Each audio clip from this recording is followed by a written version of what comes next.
नमस्कार सबैजनालाई। आज हामी पास बाई पोइन्टरको बारेमा पढ्न गइरहेका छौँ।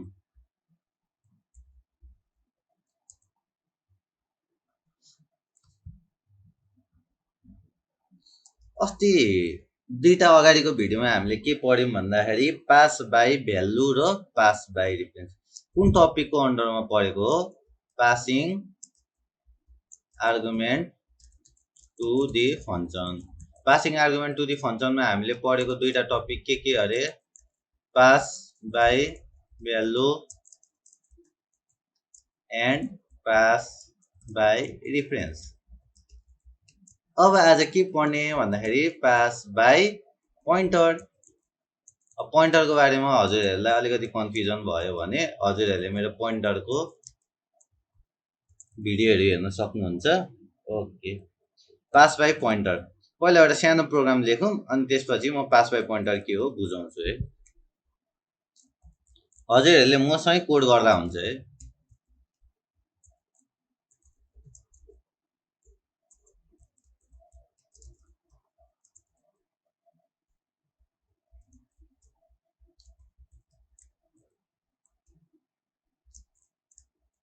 यो मैले के गरेको अहिले म भरे भन्छु है।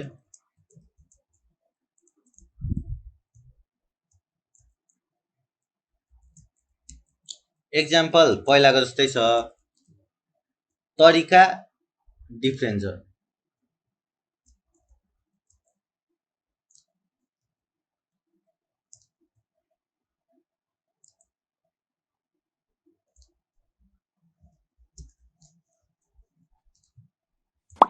अब मेन मेथड स्टार्ट गर्छौँ हामी। Main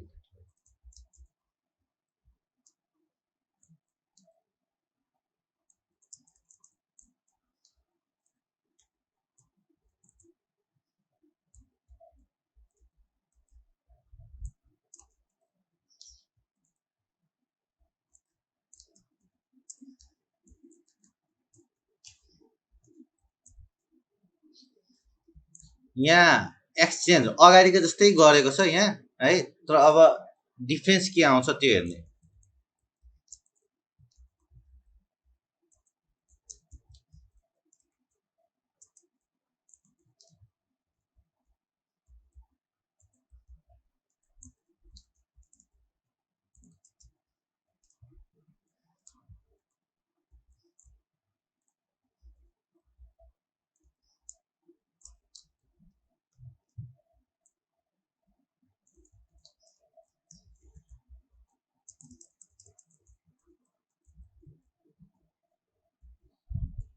pass by pointer.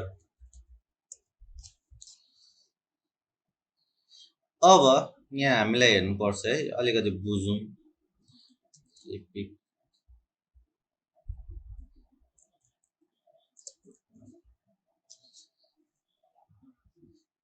पोइन्टरको बारेमा मैले पहिला पनि भनेको छ है। यो जस्ट सपोज यो मेरो एउटा स्पेस हो। अब यसको नाम चाहिँ के अरे? ए भेरिएबलको यो स्पेस हो भने यसको एड्रेस के हुन्छ? एम्परसेन्ट ए। अनि यसको पोइन्टर भनेको, पोइन्टर चाहिँ खास पोइन्ट आउट गर्नको लागि अरूतिर। पोइन्टर भनेर चाहिँ यो पोइन्टर ए नै भयो। पोइन्टर भेरिएबल भन्छ। यो पार्टलाई हामी के भन्छौँ? Pointer variable. यो ए भनेको भेरिएबल, यो एम्परसेन्ट ए भनेको एड्रेस है। अब हामी बुझौँ यसलाई म एकछिन हटाइदिन्छु। ओके, यहाँ अब के बुझ्ने भन्दाखेरि यो चाहिँ के गर्दैछ भने यो एक्स को एड्रेस हो। Ampersand x is the address of x and ampersand y is the address of y। अब यहाँ के गरेछ? x, यो x इक्वल टु 5, यसको एड्रेस के हो? एम्परसेन्ट x भनेपछि यो एम्परसेन्ट x एड्रेस चाहिँ यहाँ कहाँ पठाएको छ? यो एम्परसेन्ट x को एड्रेस चाहिँ यो पोइन्टरमा पठाएको छ, a को पोइन्टरमा। a भन्ने भेरिएबल नयाँ बनाएको। त्यस्तै एम्परसेन्ट y यो एड्रेस y को एड्रेस केमा पठाएको छ b को पोइन्टरमा। यो इन्ट एम्पर्सेन्ट a र इन्ट एम्पर्सेन्ट b भनेको छुट्टै हो। यो a हामीले छुट्टै भेरिएबल डिक्लेयर गरेर पोइन्टर डिक्लेयर गरे जस्तै हो है। अब भनेपछि यसले के पठायो भन्दाखेरि तपाईँको एम्पर्सेन्ट यो एड्रेस पठाउँदाखेरि यो कति जान्छ भन्दाखेरि 5 जान्छ। यसमा एमा कति जान्छ 5 जान्छ। त्यस्तै एम्पर्सेन्ट वाइ को एड्रेसै पठाएको छ भनेपछि यो एड्रेसै जाने हो। यो एम्पर्सेन्ट बी एम्पर्सेन्ट वाइ को 3 जान्छ केमा भन्दाखेरि पोइन्टर भेरिएबल के को पोइन्टर भेरिएबल बी को पोइन्टर भेरिएबलमा। अब हामीले यहाँ बुझ्नुपर्ने कुरो एउटा भेरिएबल मैले डिक्लेयर गरे यो पोइन्टर भेरिएबलमा कुन भ्यालु आएको छ भन्दा 5 आएको छ है। 5 एम्पर्सेन्ट एक्स भनेको त एड्रेसको भेरिएबल यहाँ आएको छ भनेपछि 5 टेममा गएर बस्छ 3 एमा गएर बस्छ अनि टेमको भनेपछि 5 को भ्यालु बी मा गएर बस्छ भनेपछि यो यहाँ के गरेको छ pointer variable through pointer variable the values are exchanged। अब हेर्नु है यो त भयो। अब यहाँबाट जाने भनेको एम्पर्सेन्ट ए र एम्पर्सेन्ट बी मा भ्यालु एक्सचेन्ज भएर यहीँ आउने हो नि त।